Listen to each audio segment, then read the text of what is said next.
আসসালামু আলাইকুম। আমি ডক্টর মোহাম্মদ মেহেদী হাসান জোহেব। আমি একজন হোমিওপ্যাথিক চিকিৎসক। টুইনস হোমিওকেয়ারের পক্ষ থেকে সবাইকে শুভেচ্ছা এবং স্বাগতম। ইদানিং দেখা যাচ্ছে সবারই কম বেশি জ্বর, ঠান্ডা, কাশি হচ্ছে। জ্বর টা কমে গেলেও দেখা যাচ্ছে কাশিটা সহজে কমতে যাচ্ছে না। ২ থেকে ৪ সপ্তাহ পর্যন্ত অনেকেরই থেকে যাচ্ছে। তো এটা মূল কারণটা কেন? আসলে অর্থাৎ এই কাশিটা কেন দীর্ঘস্থায়ী হচ্ছে? তার মূল কারণটা হচ্ছে আক্রমণটা হচ্ছে শ্বাসযন্ত্রের উপর এবং আপার রেসপিরেটরি ট্র্যাক্টের উপরে সবচাইতে বেশি প্রবলেমটা হচ্ছে।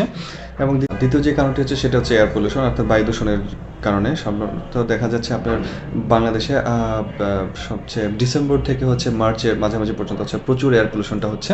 এবং আমরা যদি একটু চিন্তাও করি যে আসলে এয়ার পলিউশনটা মানে কোভিডের সময় অর্থাৎ করোনাকালীন সময় দেখা যায় মানুষ একটু যাতায়াত কম করতো, গাড়ির যানবাহনগুলো কম চলতো, হ্যাঁ? এটার তখন এয়ার পলিউশনটা কম ছিল কিন্তু। এবং আমরা আরেকটা কারণ হচ্ছে আমরা হেলথ হাইজিনটা এখন মানছি না, যেটা কোভিডের সময় আমরা মানতাম, এখন সেটা মানছি না। লাইক হচ্ছে কোথাও বাহিরে বের হলে আমাদের মাস্ক পরার যে ব্যাপারটা ছিল করোনাকালীন সময়টায়, তার তুলনায় হচ্ছে এখন খুব কম ব্যবহার করা হয়। আসলে বাইরে গেলে সবারই উচিত মাস্ক পরিধান করা এই সময়টাতে।